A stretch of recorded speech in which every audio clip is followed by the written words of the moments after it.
Howdy guys, welcome to Rune Revolution. I'm Ethan Stahl. So, today, we're going to go over another saga of Nordic mythology. Now, if you haven't seen the first video in this series, it's my last video. I'll link to it down in the description. Check it out. Otherwise, we're going to skip some stuff in the middle. Last time we went over creation. I'm going to skip some of the tales in the middle, which I promise we'll get to in another episode. We're going to go to Ragnarok, the end of everything. So I've looked up several sources. I've taken the important parts out of all of them. I'm going to give you sort of a paraphrasal of all the stuff that happens during Ragnarok. We're going to look at the sources. We're going to analyze the discrepancies. I'm going to give you guys my perspective on how some of this information might even be useful to you. First off, what is Ragnarok? I'm going to go over some things for you guys. I'm going to read you this introductory paragraph, and then we'll get into the events. In Norse mythology, Ragnarok is a series of apocalyptic events that will define the end of the world, where giants of frost and fire will together fight the gods in a final battle that will ultimately destroy the planet, submerging it underwater. According to the legend, the world will resurface, the surviving and returning gods will meet, and the world will be repopulated by two human survivors. So, there are several events that mark the beginning of Ragnarok. From the sources that I checked out, several of them consider the death of the god Balder to be a sign of Ragnarok. Now, not all the sources agree on this, but there is a general consensus that it is at least important. It is a motivation, at least, if you will. Balder is the son of Odin and Frigg. So, after that happens, there are some more definite signs. What happens next is a sort of winter. Now, I've read some sources that say it is one winter of war, followed by several incredibly cold years of winter with no summer.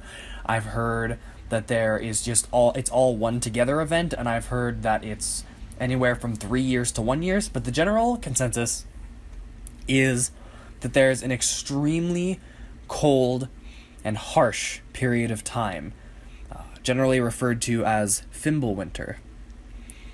During this time, it constantly snows for any duration between 1 and 3 years, and men fight each other. There's an incredible amount of war and bloodshed and backstabbing and treachery and stuff like that. And that is definitely a mark of the beginning of Ragnarok. Now the third is the two wolves that I mentioned in the last video will eat the sun and the moon. The stars will disappear and send the world into a great darkness. Like I mentioned earlier in the last video, these wolves are named Skoll and Hati, meaning treachery and hate. They are chasing Sol, the sun, and her brother Mani, the moon. So they devour them and plunge the world into darkness. Now, how does the actual events of Ragnarok specifically begin? Now, these are just generally the warning signs. So I'm going to read you another paragraph, and then I'll discuss with you the discrepancies. A beautiful red rooster, Fjalar, which means all-knower, will warn the giants that the beginning of Ragnarok has begun. At the same time, in Hell, a red rooster will warn all the dishonorable dead that the war has begun. And also in Asgard, a red rooster, Gullinkambi, will warn all the gods. Heimdall will blow his horn as loud as he can, and that will be the warning for all the Einherjar in Valhalla that the war has started.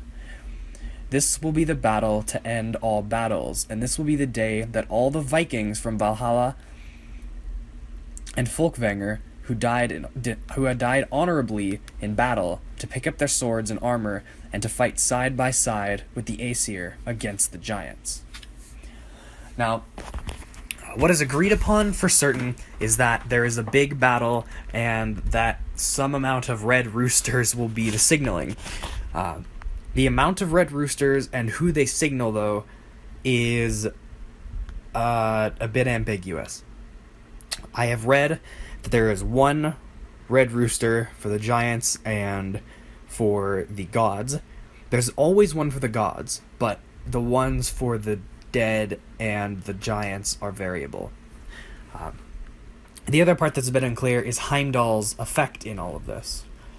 In some stories, he raises the dead himself. In some stories, he simply warns the gods. So that's a little unclear. But now let's get into the events of the battle. The gods, Baldur and Hold, will be returned from the dead to fight one last time with their brothers and sisters. Odin is riding his horse, and he has his eagle helmet and his spear, and he leads this enormous army of Asgard with all the gods and Einherjar into a battleground called Vigrid. The giants and Hel, with all her dishonorable dead, sail in a ship called Naglfar, which is made from the fingernails of the dead, and they sail into the plains of Vigrid. The dragon, Nidhugg, who lies around the base of Yggdrasil, the world tree, he will come flying over the battlefield and gather as many corpses as possible for his never-ending hunger. There are a few discrepancies about this as well. Now, during this battle, there are several significant events, but one of them is that the world and the 9 realms are lit ablaze. They are going up in flames. I've heard most accounts say that Surtur, the kind of lord demon of Muspelheim, is the one to do it. But I've also heard some accounts that Nidhugg did it, that dragon. Just letting you guys know that this version of the story that I'm reading off of for the main part isn't the only interpretation. So, during this battle, there are several significant events. For example, some of the most significant events in Ragnarok are the deaths of Odin and Thor.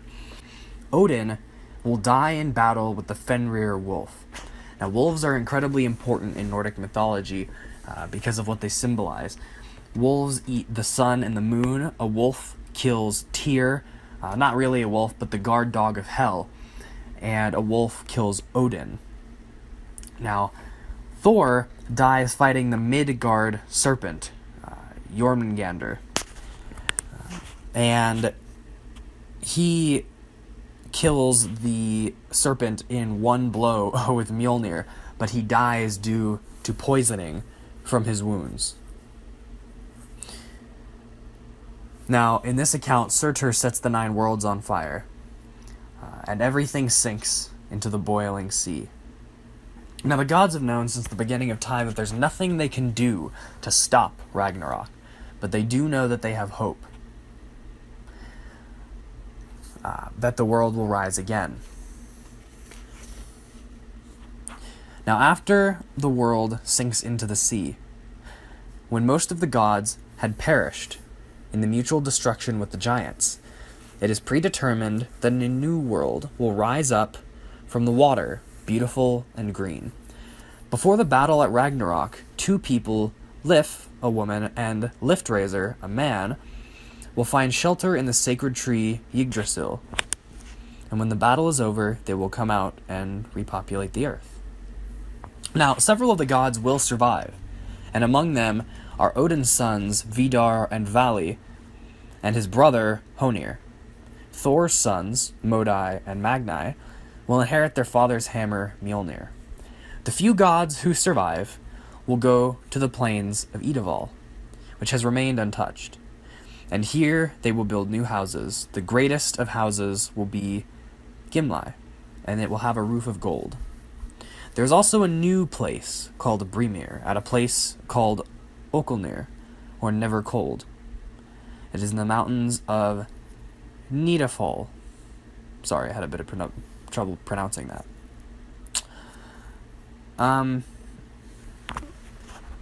That's just about where the tale ends. Now let's once again discuss. Some of these are a bit weird. Most of the accounts that I call discrepancies have just left out or interpreted the details in a slightly different way. I don't think it's altogether that important. It actually shares a lot of similarities to several other apocalypses.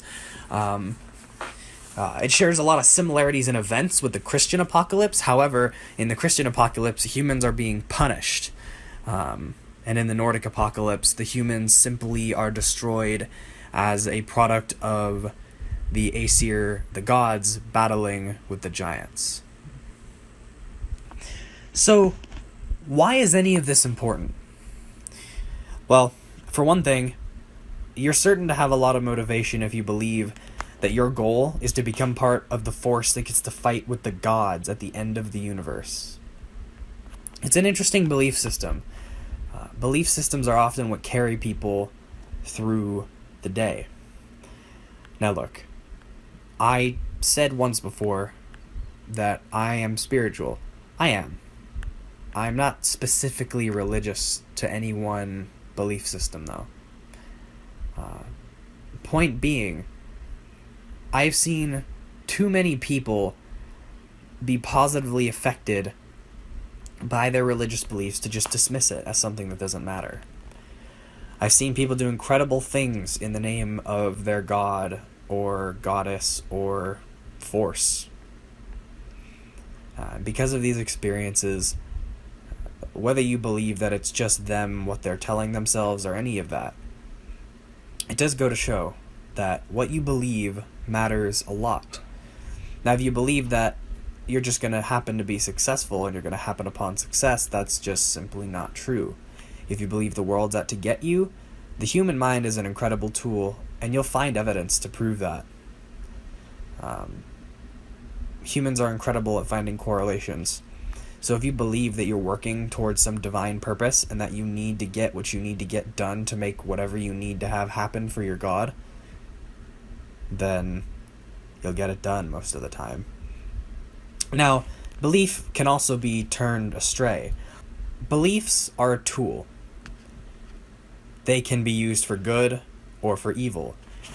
The same belief that empowers someone to feed millions and find a cure for cancer can be the exact same one that drives someone to murder or worse. So, my challenge for today is to sit down, just a minute or two, and ask yourself what it is you believe.